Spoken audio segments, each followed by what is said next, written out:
Babalik po si Bartender on Wheels ngayon. Gagawa ko tayo ngayong hapon ng milk tea, original flavor.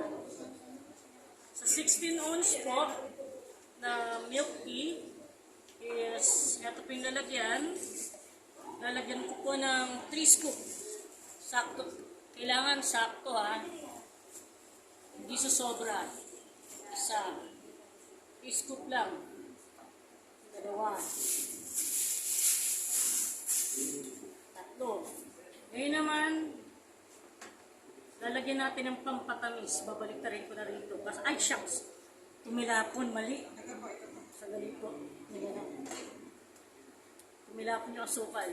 Ito naman po yung tinatawag na simple syrup. Konti lang. Ayoko maraming asukal. Kamaya saluhin nyo. Sa likod ko ha. 20 ml. Ayan.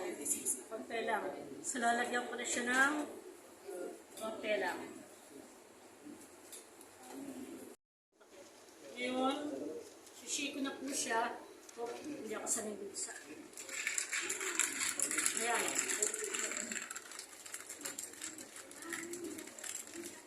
Ayan. Mainit-init pa siya.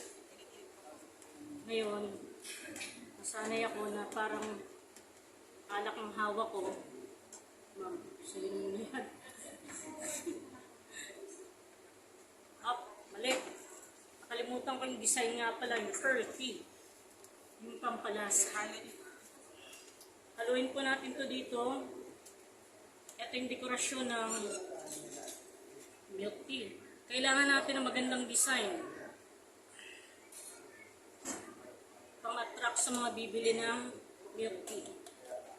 At ibalik sa tamang lalagyan. At ngayon po, naku, napuno, sumobra. Sumobra yung yelo.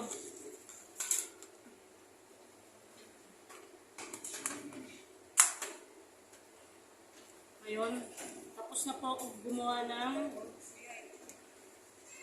VIP milk tea. Thank you po. Upo na ako sa wheelchair ko ngayon.